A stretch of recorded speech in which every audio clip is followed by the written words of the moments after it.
Got a question? Ask Tom on HomeShow Radio. This is HomeShow Radio live on Facebook and YouTube. Your questions, Tom's answers.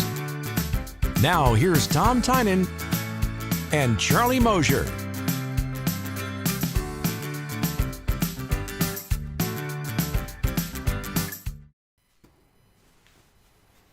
See, this is the real live wave. Hello, everybody. I'm Tom Tynan, here for Facebook Live and YouTube Live. And we're going to answer your questions today. We even have video questions that are coming on here today. And, of course, you can listen to me on the radio in Houston every Saturday and Sunday. Saturday from 9 to noon. See, there it is. I can read it now. And on Sunday, this Sunday at least, 7 to 9, because the Texans are playing at noon. And until the football season is officially over, we will have a 7 to 9 schedule, and then we'll go back to 8 to 11 like we usually do. And, of course, the boss man and the guy who runs the whole show at Mosier Media is Charlie Mosier, and he's here with us. Oh, yeah. Large and in charge. Large anyway. Yeah. All right, here. Yes. Yeah. No, he sits in the big office. They put me in the garage. Yeah. Exactly yeah. Actually, I'm at home. That's my plan today, folks. That's my plan on the show today is just, Tom, you're right. So it's be like, okay, that'll work. It's like shopping with your wife. Yeah, absolutely. So I'm not going to wife things. Okay. So what we do here today is we answer your questions. So if you want to join us and add your home improvement questions, we'll be here for the next 30, 40 minutes or so doing that. And you just go ahead and put them right down in the comment section down below, whether you're on YouTube or Facebook, and we'll answer them right here on the screen, right before your very eyes. And then we also, of course, get questions from our website over at homeshowradio.com, which looks something like this. And we've got an Ask Tom button there, and you can fill it out and send in questions. And you can do written questions and video questions. And as Tom alluded to a moment ago, we're going to be having our very first video question today. And so we're all at Twitter around here. But we're not on Twitter. And Twitter? No. And sure, why not? We were going to go on Twitter. We are now being banned. I was going to say, they had to put so many conditions on our messaging, they said, sorry, we can't have you on Twitter. They said, we just don't want Tom on Twitter. Well, we have questions today about kitchen vents, demon dimmers, plans and permits, one of my favorites, and UV lights and vent skinning, Tom. So those are the questions we got today. I wonder if they fact-checked my answers. No, I'm sorry. I didn't get past the Twitter thing. Okay, go ahead, Charlie. Okay. There's no fact-checking today because, Tom is just, as he said, he's been on the air for 33 years. And or as we say in radio, he's done it for 33 years, not counting next weekend. So, so let's get You never know. You're only as good as your last show. Amen. So here's our first question for you, Tom. He says, Dustin in Salt Lake wrote us this one. He says, hang on a second, let me get, hey, everything isn't where I expected it to be here in the studio. All right, here we go. He says, every day I hear a single, not meaning snap, but a snap kind of, a single snap, not a multiple snap thing. It's like a snap or dripping sound on my bathroom wall, but always at random times. It's not related to the shower, toilet, sink, or HVAC. He says, I've already had the pros come out and look at that. He says, I hear it randomly throughout the day. It's been going on for over a month, and I see no sign of water damage. I have PEX piping, a recirculation pump, and a thermal expansion tank, and I'm thoroughly stumped. What say you, Tom? First off, I wouldn't worry too much about it. If you had a leak in a supply line, it's like a mini, tiny little fire hose going off. You'd have water everywhere in 2 hours. You would have your flippers and your mask on trying to figure out what's going on. And you certainly would have your plumber coming over immediately. Usually when you get those rhythmical noises or just once in a while, it's a temperature change in the pipe. And the pipe will expand or contract a little bit, whether the water gets colder or the water gets warmer, depending if you're running hot water, depending if the water's in the wall getting colder. It could get cold just because the weather's getting colder. I notice my pipes and my water temperature is different in my house because the water's coming into the house colder, so it does some little odd things. But as far as that goes, it's nothing more than the pipes expanding and contracting. I would tell you just to ignore it. Don't worry about it. It's that simple. Yeah, I imagine it's the random thing that was the first clue that this was going to be like an expanded. Well, think about it. You get a cold night. It could be at night, and the wall gets real cold inside. So the water is a great conductor, and it also gets cold and hot. And it gets really cold in the evening or late at night, and all of a sudden it'll start to contract, and a pipe will just make a little bit of noise. And it's so minute, you never notice if it was in your hand or you were looking at it. But it will make a little bit of noise. Or if you're running hot water, people will start to hear a little drip, drip, drip kind of noise. And that's nothing more than the pipe moving, expanding, and contracting, depending what kind of pipe you have, around the heat that's starting to build up in the pipe. So it's just nothing to worry about. Fair enough. Now, Tom's on the air every weekend doing this at Home Show Radio, which is on Sports Radio 610 here, but you can also listen to it on our stream live on our website every weekend as well. And we love taking your questions, and these are questions that we've received on the website, in case you're just joining us. If you have a question, you have a project, something you want to work on around the house, and you'd like the advice of a retired builder right here, Tom Tynan is here to help you, and just put them in the comment section, and we'll answer them. In fact, you ask and you receive right here. I'm left-handed, and this mouse pad's on the wrong side. Here we go. If you haven't figured it out by now, I'm kind of running. I was going to say it could be a giant mouse in the wall. Okay, go ahead. All right. Here's one. Here comes one from Pam. Okay, she says the caulking between the fireplace and mantle and stone surround has cracked. What product should I replace it with that can handle the temperature difference? And she's down in Friendswood. Pam, thanks for being with us today. Is that someone who's just written in? Is that why you said that? You kind of threw me with that end. Okay, well, friend, thank you. As far as that goes, so I believe you. I would say a better quality caulking is all we're looking at. Go ahead and clean out the old stuff, re-caulk it, use acrylic latex with silicone in it. And a lot of it will be labeled door and window caulking or something of that nature. Eventually it'll dry out, but it'll take a lot of years. And if you do a nice, neat job, and the trick is to use as little as possible. The more caulk you use, the sooner it dries out and starts to shrink and crack. So you want to use just enough to get in there. So be very sparingly with it. Wipe it down with a damp sponge until you just get that little gap filled, and just let it cure overnight, and you shouldn't have a problem. But it's just the quality of the caulking.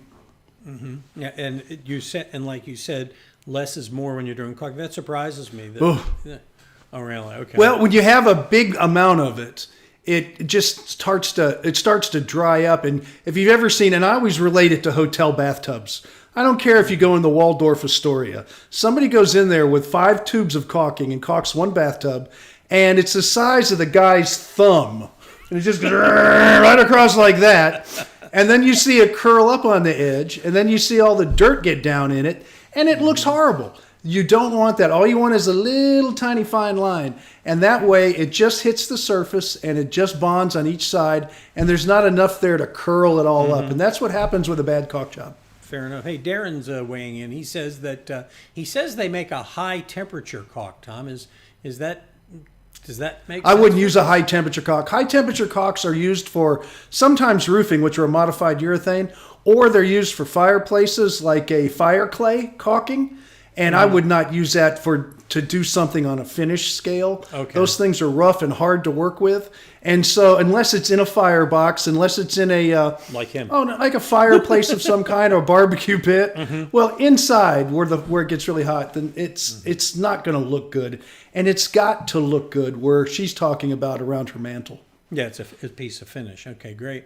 All right, let's get to another one here. We've got from the Ask Tom section at homeshowradio.com. And if you got more questions, you want to just say hi, whatever, we'd love to hear you. Just go and put it right in the comment section like that. That's how it works, and we'll get you in. Julia writes from Elk Grove, California. She says, we are in a new build home that when I use the dimmer on one set of lights, it also dims a second set of lights, even though the second set of lights is on a different circuit from the breaker and are off and don't even have a dimmer on them.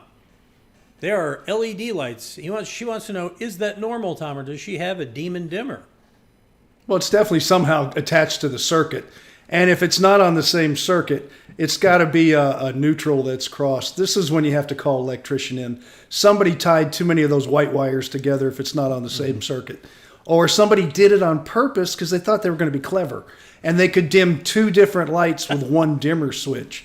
People do things like this. So someone has to go in there. I don't know how the wire configuration and how it's wired up is in that wall, but something is not right, and it's probably going to easily be fixed, and it's going to be in the box with the dimmer. But whoever wired it either did it on purpose to be clever or didn't know what they were doing and made a mistake, probably with the neutrals.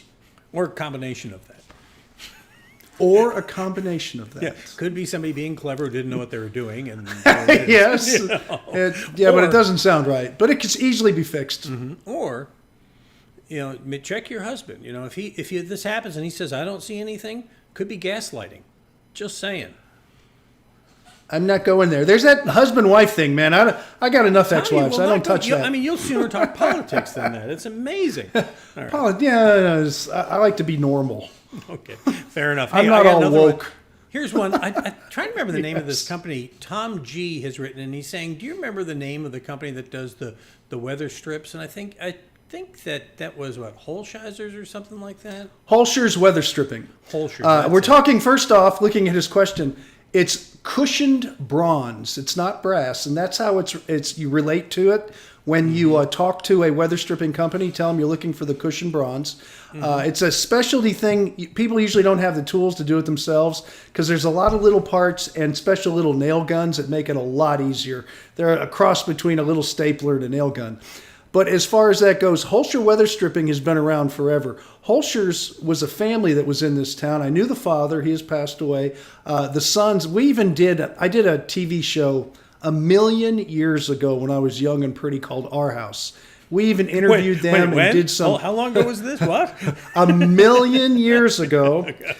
And it was a really bad TV show. It was probably one of the worst made. It was right up there with My Mother, the Car, but most of you won't remember that. But as far as that goes, they are still in business. They're a great company. The sons, as far as I know today, run it now.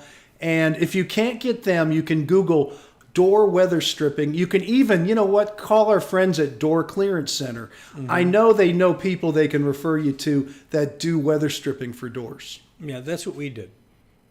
I think Called it was Door Clearance Center? I think, yeah, because we had to have ours done, and they were no bueno on our door for some reason. I don't know what it was. Sandy handled the whole thing. And I think we went to Door Clearance Center, or Rudy has somebody that he can refer to if you call Rudy's Quality Painting. But you can. There's a lot of different companies out there. But the key is you're calling them and saying, "Hold on." Tom says here, found them. They're in Tomball.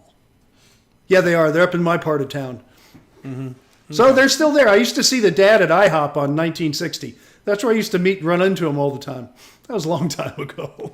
It's my life and my memories. Yeah, no, I hear you. Now, I'll tell you what. If you're looking for some of our pros, you can do it. The real easy way to do it is just go to HomeShowRadio.com and scroll down the homepage. They're all right there. And if you're not sure who you're looking for, you click the Find a Pro button. Then you can choose them by going through the list of categories that they're in. It's right there. So it's also at HomeShowRadio.com. That's where it is. All right. Ready for another question? Yeah, sure. Oh, wait a second. No. We've come to the point of our program for our first video question. Ooh, okay. I haven't seen this. Okay, Tom has not seen this. I have. And I want to warn you, Tom, I'm going to leave your mic on during this. So go ahead. Here it comes. Okay. Hi, guys. Thank you, first of all, for taking my question. I really appreciate what you guys do, helping us homeowners kind of figure out what our issues are. So in our home, we live in Friendswood. I'm sure you guys know where that is since you're from Houston.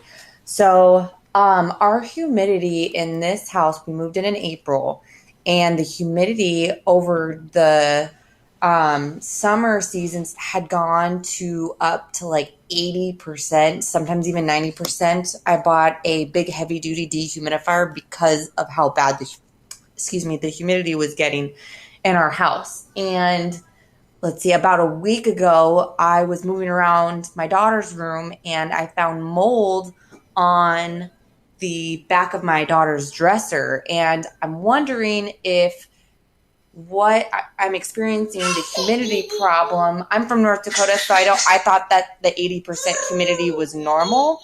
So I'm just kind of curious what could be the problem. And I just realized that since that mold was there, that humidity is probably creating a really good environment for mold to grow. And this is in my daughter's room.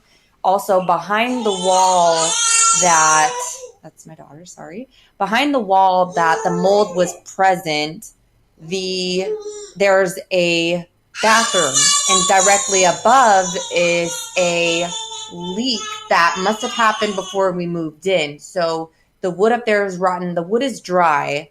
And underneath the carpet in that bedroom, the padding is actually split in half. So somebody went in and took off half of that padding and replaced it. Two different kinds of padding. So I'm really confused. Maybe that where this moisture came from. I know that I didn't spill anything, and did discover that vent was closed. So I know that didn't help either. I saw another video where you guys said that vent needs to be open and fans need to be on circulate. So I'm wondering if something's not working properly, or if there's something that I could do to improve this. I did return the heavy duty dehumidifier and exchanged it for a smaller one because we're not experiencing as much rain. So that would be it. So I'm looking forward for your guys' response. Thank you so much for your help, and have a good day, guys. I'll tell you what, Jennifer has just learned a lesson that we've learned here. When you shoot on location, anything can happen. Poor kid in the background. Try live radio, same thing. It's right, fine. no kidding. All right, so what say you, Tom? Okay, a lot of issues here. First off, they probably did have a leak, and that's why it's dry now. That's a good sign. That's why the padding was cut out. Anytime your padding gets wet, you can't save it, so you have to replace all the stuff that got soaked. Hopefully they did the right thing and replaced as much of it. Usually you want to go about 12 to 18 inches past the wet line, the wet mark, and replace all of it, so that's a good thing. 80% is way too high. What you're looking for here in the Houston area is around 55%. That's a perfect humidity in a home for what our climate will allow us to do. Our air conditioning system is 30 to 40% a dehumidifier, and the other percentage will be a cooling, an air conditioner, or in the winter time when it's heating, humidity should not be an issue. Closing a vent, you never do. An air conditioner is designed to handle an entire house. It is sized for that house. You can't make it just cool a small area, because what happens is it doesn't have enough airflow. So what's going to happen is the air conditioning system is stressed. There's not enough air going through there. The water's dumping into the pan. It's picking the water back up and it's dumping it into your house, because that's where the dehumidification process starts, is in the evaporator coil. So what we have here is the leak is probably fixed right. The humidity is way too high. It's related to the air conditioning system. So what I need you to do is have someone come and do an air conditioning system checkup. Make sure they're getting a cold enough drop across the coil. You don't have to tell the techs this. They should know this if you get someone good. And we'll mention who you could call. Friendswood, no problem, as far as one of the people that work with us. But they have to take a look at it and make sure that you're getting dehumidification that you need through your air conditioning system, and you have enough airflow, and you have a cool enough drop across your coil to remove the humidity. But you're looking at about 55%. Anything over 70%, you can start to grow mold. I think right now it's probably just a lot of mildew that has grown in that area because the vent was closed and you had some other issues that you're dealing with there.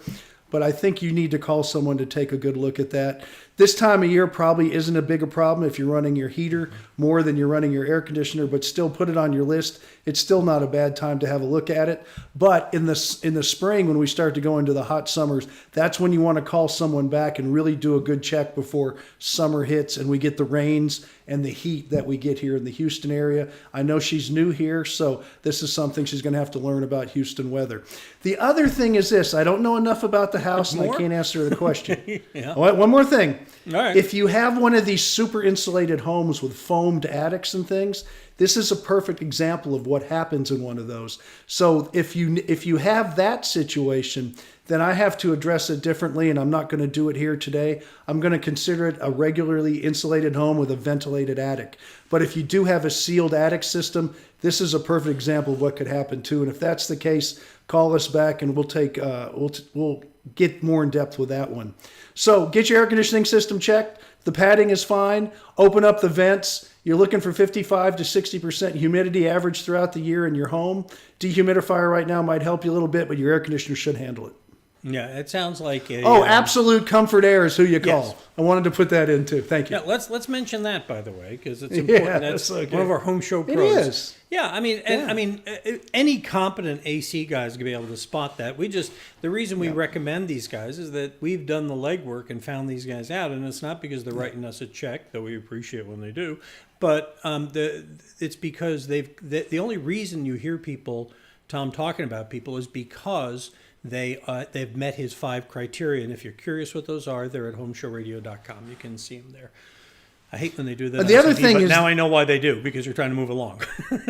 Okay, no, and real quickly, a lot of people who just moved to Houston, you don't realize that an air conditioner needs 2 checkups a year, and they do something different that they don't do around the rest of the country. A lot of people can run them, and they don't think much about it in other parts of the country. But in Houston, 1 in the fall, 1 in the spring. Put it on your list to do regularly, every single year. It's interesting you say that, because I have clients, when I'm not doing this, I consult, HVAC, plumbing, electrical companies all over the country. Sure.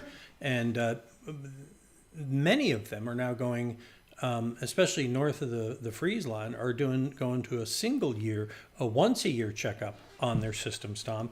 They're coming out once a year and doing it. But imagine you can do that when you don't have the kind of demand on an air conditioning system you're going to have down here, in Texas and places like that. Well, what's the one thing that happens here that doesn't happen in most parts of the country? Now, the list is long. No, just on air conditioner. You go from air conditioning to heat to air conditioning, air conditioning to heat to air conditioning. Up north, it's either heat, and then it gets hot, then you go air conditioning. And air conditioning year is this long, and air conditioning year here is the full year off and on, and parts of it on all the time the rest. Well, and not only that, but you go somewhere like I'll be up in Pennsylvania on Monday, and up there you have a whole season where you don't run anything. And that's that groundwater heat pump systems they use a lot up there, and air-to-air heat pump systems, which is a different animal than what we use down here. Animal. Okay, cool. Hey, Justin has written to us.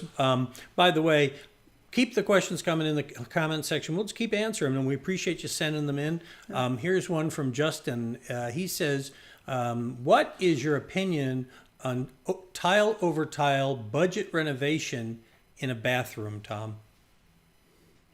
Well, you can put tile over tile if all the detail work will be okay. You're going to have to reset your toilet. It's a bathroom. You're going to end up losing height, so your baseboards start to disappear. Maybe you want to take the baseboards out and put a tile baseboard on top to finish it out a little nicer. So it's in the detail work as far as finishing goes. But as far as tile over tile, you can use an epoxy thin set. It's a little harder to work with, but it's possible. I wouldn't call it a budget. You're still going to spend.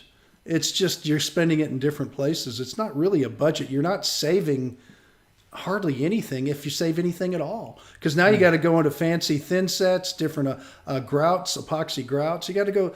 It's just different. It's not cheaper. Cheaper is doing nothing and throwing down a rug from Walmart. That's a budget remodel. Or getting one of those cheesy ones where they come in and they lay it in the plastic ones like over them and say that it's going to look like a brand new bathroom. Well, that's for if you're talking about tubs. Now I was talking about floors. If you're talking about wall tile on wall tile, I wouldn't do that. Yeah. Floors, you can get away with it, but to try to do those little tiles on a wall over existing tile, and you don't know what's up behind it. Is it a backer board? Is it green rock that's deteriorating? That's a different issue because it's a wet area, not just a floor, which is not considered a wet area. Yeah, I'm talking about those ones that fit in. Without saying their name. Oh, I know. You're talking about the plastic things. Yeah, that's not tile. They put in, and like, we'll remodel your bathroom in a day. And like, it looks great on TV. Yeah, and it probably looks great the first day, but it'll start to wear down the road. But, for some people, if that's all they can afford, I guess it's okay, but it's not something that I would consider a primary bathroom to do out of. I just wouldn't do it. All right. Let's get another one of the questions we got from Ask Tom section here at HomeShowRadio.com. That's where people send them in to us. And if you have a question, you can go put it in the comment section. We'll get to it just like that. I got your standby, Jack. We'll get to it in just a second. But first, here's one from Neil in Southwest Houston. He says, I want to add a 16 by 16 room in addition to my 2-bedroom house.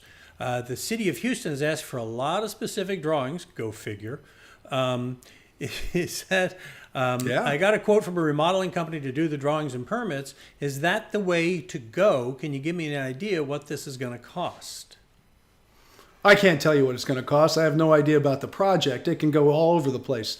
But as far as the drawings, permitting, inspections, you have to do wind load analysis. It depends how big it's going. Then there'll be an electrical analysis. So you have to have an electrician going through. Do they need to increase the size of the service to the house? You have a lot of different issues.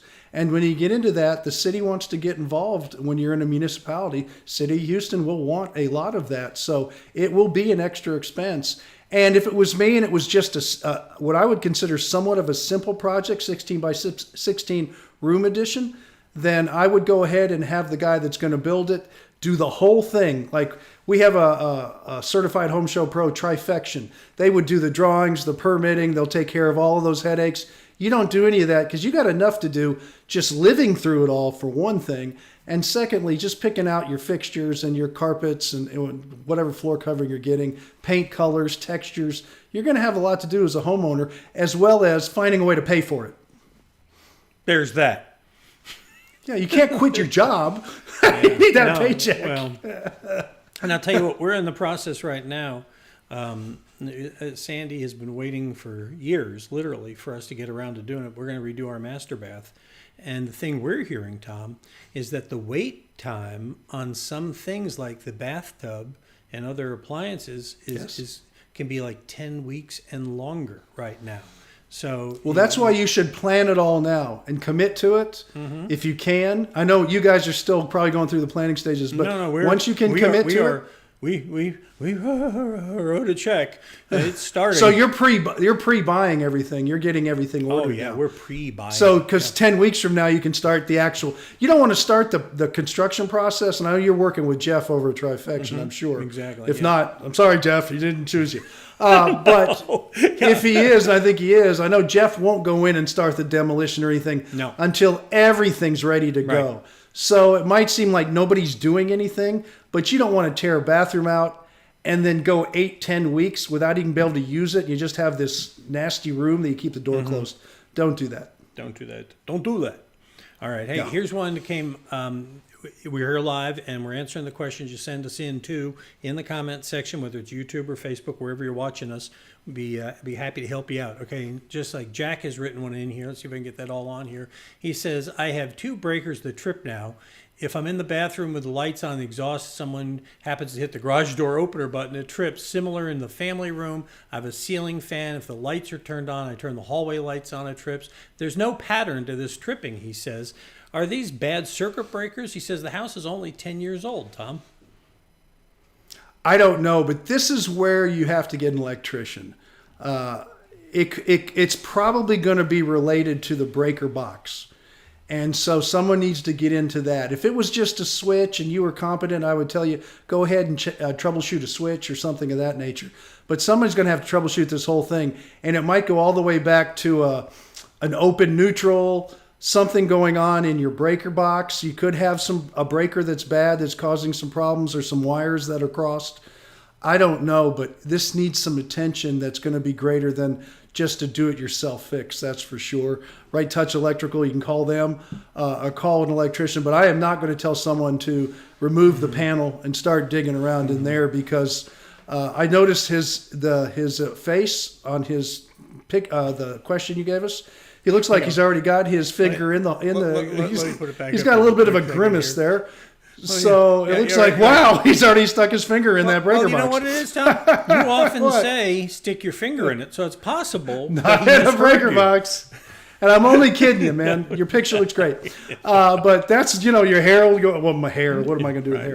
No. Anyway, Nice. be careful. Nice. But this is electrician. Something's crossed somewhere, and it's going to be in a breaker box, I think. I wonder if it could be his house is 10 years old, I think he said. It could be one of those ground fault breakers or something that they put in. It could be. Or whatever. Yeah. But it's all going to be in that box. I don't want people going into the breaker box. I was on the phone earlier today with the talented and attractive Will Burns from Right Touch Electric earlier today. He's a good-looking guy. And married. And so anyway, he's just ladies in case, just keep moving. Anyway, he said that those things are not only wicked sensitive, but he says that they definitely have a lifespan, and could be something that simple. But yeah, like we've Tom even says, had you want issues. an electrician. Yeah. Yeah, we've had them where they're too close together and they overheat, and then everything starts tripping. So they're finding out a lot of different things with those arc fault protectors. And quite frankly, life was a lot easier before they ever brought those things around. They are not necessary. But some company decided they're going to find a way to get in the code book and make some money. Just Moving saying. Moving along. Yes. The next question comes from Susan in Stagecoach, Texas. She says, our microwave stove and oven vents out the front of the microwave. It's one of those combo things, and it vents out the front. So if, or more likely when, she says I burn something, it vents back into the room. To fix this, our construction guy is going to add some... Hang on a second. Why aren't you on the picture there? Hold on a minute. I've got some kind of goofy thing going on here. There we go. Turn you back on. There you are. Hey, welcome back to the show. Anyway, and I'll tell you what. All that good acting down the tubes. Okay. I know, right? Anyway, so the bottom line, they're going to pipe it outside. But here's the thing, Tom. The contractor that she's working with came back and said these vents don't work real well, and so they're not real efficient. So what can she do to get she wants to know how can they get these smells out of the house? If you have an exhaust vent that's not meant to go to the outside, it's what we call a recirculating vent. And with microwaves, if it's in an upper microwave, that's pretty common. And all they do is use a filter. You're not going to. You have to buy a different vent hood that is designed to pump to the outside through a built-in duct. So you can't try to make something it wasn't designed for to work a different way. And so if it's not meant to do that, whether it's efficient, I don't know if it's the right word, but if it's not going to pump your smelly burn stuff outside, it's not going to pump it outside. And you need to get one that will pump it outside. I don't like those recirculating vents, and quite frankly, they don't do a thing. It's all in the appliance you buy. Well, I like what you say, too. Those vents only work when you turn them on. Well, that's for any vent. And, a lot of people don't use them. If you wait till after it's burned and your house is full of smoke, Too late. You can turn it on all day long. It's all over the house now.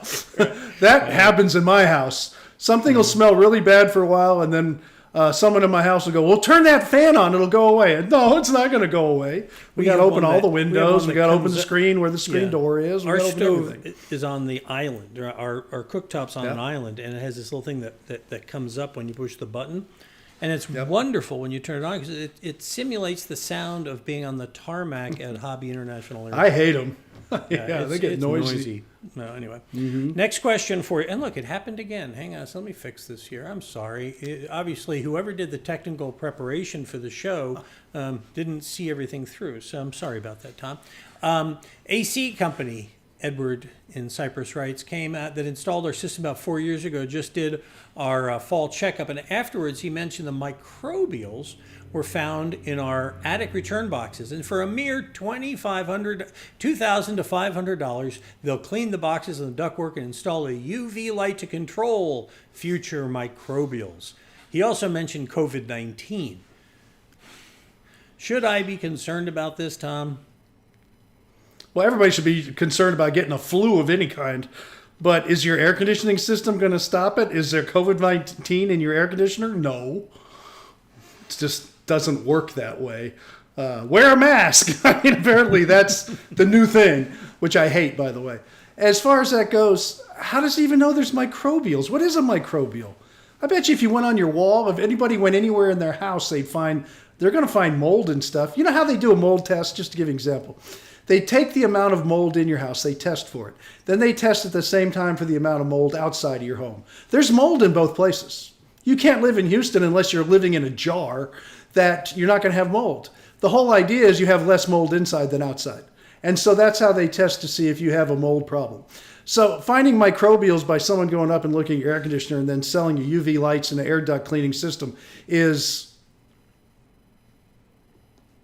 really something you should think about hiring somebody else from now on.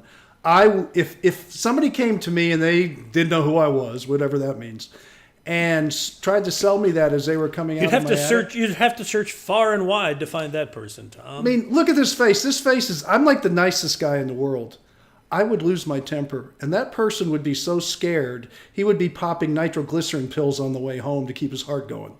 I would take him up and down, or her, and just get so dang mad because of what they were trying to do. And if you mention COVID and an air conditioning system and you're going to help, that just makes it even worse. Don't ever get caught up in that. If somebody ever comes to your house and tries to scare you, and we're just going to use COVID as an example because it's on the front page now, and starts to relate something in your house and COVID, you throw that person out of your house and you make sure your neighbors don't use them and you don't use them either. And I mean that. You bet. And this happy face can get mad real fast. I've seen it. He has seen it, actually. Well, and I got to show you, this handsome one can get pissy too, and he's seen that. We've been together, Tom and I have been together for over 20-something Everybody years can. doing this. Yeah.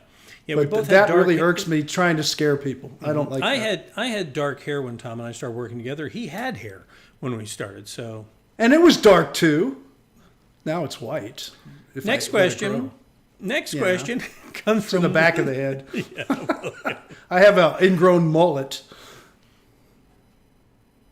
Bald in the front and long in the back. Go ahead, Charlie. and here's how long Tom's been around. Tom's been doing this long enough that ridge vents weren't a thing when he started, right? I mean, they were just coming out when you started. And radiant barriers were like, well, you're going to do what? And so things have changed, and Tom's been keeping up with stuff and all that. But the next question, Tom, dates back to Yes. something that you used to do regularly, or at least I think you recommended it regularly. It comes Vent from, skinning. Yes, vent Yep. skinning. Look at How did I know that's there coming? you are again. I got to fix this thing. All right. I'm like, all right. Okay, And you know what? This is driving me crazy for the last time right here. I'm all zoomed in here. There we go. Anyway, William in San Antonio says, you talked a lot about vent skin home construction at one time. What are your feelings about it in today's environment, Tom? I think it's fine. And if you go back and look at my background, when I got here to Houston in 1986, it was August, I do believe, and I had a job with Houston Community College. They brought me out here from Miami. In Miami, I was a graduate from the University of Miami School of Architecture and Engineering. I worked at Miami-Dade Community College. I had the pleasure and the honor of working with the people at the Florida Solar Energy Center, and we're back in the 80s now, where all the development was being done by Dr. Philip Ferry was his name, and I got to work with him, even wrote a book for our program. It was a Solstice series, if I remember correct. And I was a director of the Environmental Center at that time, and they were doing all the research on skin venting, radiant barriers, ridge vents. These things were unheard of. And so I had the opportunity of being on the cutting edge of the floor of this thing. Not that I did the research, but I was there to see it happen. And when I got to Houston, I started mentioning it like it was nothing. And everybody said, this guy's crazy. And so it took 5 to 10 years before the industry caught up to what we were trying to do back then, because it was all new technology. Now it's old hat. Today, with the new products like the Thermowrap from the Tyvek people and things of this nature, yeah, it's a form of Tyvek. It's made by them. And the products today, you don't need to go through the expense and the detail work we used to have to go through. Not that it's bad. And brick, again, is a natural skin venting, or vent skinning, I should say, as far as that goes. But the whole idea was, if you could create a little airspace on the outside of your home before it got to the insulated cavity, and that airspace could draw up and out the attic, it would create a way to release all the moisture. But the physics of it is, heat can't transfer through if air is going up. So the heat would catch the airspace and go up, and not infiltrate the house. So that was the whole idea behind it, and it worked tremendously. We were also paying a huge amount of money for electricity. People's electric bills were $400 or $500. This was 30 years ago. They were selling all electric neighborhoods. It was a whole different ball game back then. The power companies had a monopoly. You could only buy from one. Whatever they charged you, they charged you. So it's been a different world now. So do you have to go through that now? No. Is it a bad thing? Not at all. Would it be something to sell now? No. Are they selling other things they shouldn't be selling, like sealed attics and stuff? Yeah, stay away from that. Keep the concept, but use today's technology. Like it used to be called cool ply. Now you buy roof decking with the radiant barrier on there. A lot of different manufacturers make it. It became old hat. They used to think we were crazy. Now they think it's wonderful. Roofing manufacturers used to void warranties with radiant barriers. They didn't understand it. Now it's thrown out. Nobody even is concerned about it. Ridge vents, nobody used those. They used turbines, and they would put plastic bags on them in the wintertime. You don't see that anymore. I don't get that question anymore. In fact, if you want a full warranty from GAF, and we have a GAF Master Elite Roofing contractor that can double down with me on this and tell you I'm right, you don't get the warranty unless you use a ridge vent. So this show has always been 5 to 8 years ahead of what people are actually doing, because unlike warp speed, I can't do that. I don't have that kind of clout. So it's going to take a while, but it does finally find its way into the industry and become a normal part of the industry. It just takes longer. It is amazing how things have changed over the years. Oh, we can go into air conditioning with, remember David Debian? That's not the heat, it's the humidity. They were using cap tubes, not expansion valves. There was no SEER ratings. We go back into history on this show, but it doesn't mean anything to people now. One of the things about this show, and I'm going to stop it at this because I'm going way too long. I know Charlie's got that look on his face, is... No, when I start doing this, you'll know that we're right. long. Or on Sunday when he yells at me on the air. But the fact of the matter I is, you off the air. That's okay. That's okay. That's true too. Just trying to hit the clock. I understand. Now I'm going to forget what I was going to say. Oh yes, my job is just to come across quickly to you. What does it mean to you? And that's all that matters. You don't have to know all the garbage behind it. You got enough to deal with this in this world. And that's my job, is to just slice it down to so you have your slice of what you need as a homeowner. And that's how I handle the show. And we love to hear from you and get your questions as well. We're gonna land the plane here right now, but that doesn't mean you can't still get us your questions. Go visit HomeShowRadio.com, and right there's a button right there, Ask Tom. Click on that, and you can use a form to fill out your question, or you can also send us a video. Either way, we would love to get your questions. And not you, there it is. Back. Yeah, I have no control. You try sitting here doing this and being clever. Anyway, that's the deal. Now, Tom, of course, you'll be on again. And anyway, so send them in, because we use them not only here, but we do them on our Ask Tom videos. That we put a new one up every day on our Facebook page, YouTube channel, and at HomeShowRadio.com. The whole thing is we want to make your home safer and help you save money and not get taken advantage of. That's the whole shtick that we're doing here. It ain't fancy, and we've been doing it a long time, and appreciate you watching. Now, Tom will be on this weekend. 9 to 12 on Saturday, 7 to 9 on Sunday, and we got to plug Danny Milliken with the gardening from 7 to 9 on Saturday before I go on the air. And the guy with the white goatee and the blue shirt in that picture is not me. Everybody asks if that's me. They all ask if it's me, man.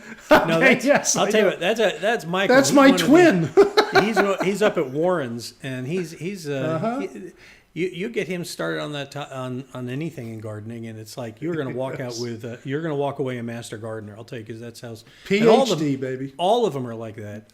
From all 6 of the nurseries that are involved in that show, and we love doing it. And Danny's a big part of that. All right, so that's going to do it for today. We're going to wrap it up, and we will be back again next Thursday with another Facebook Live, and we look forward to seeing you then. I hit the button. Why isn't it starting? Come on. Where's the closer? You know what? Okay, see that? I hit the button, and nothing happens. This is the story of my life here today, right? Are we still on?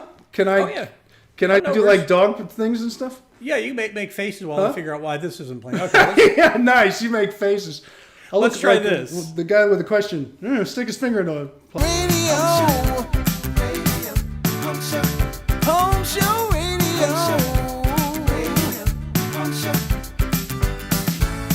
advice from a pro who knows.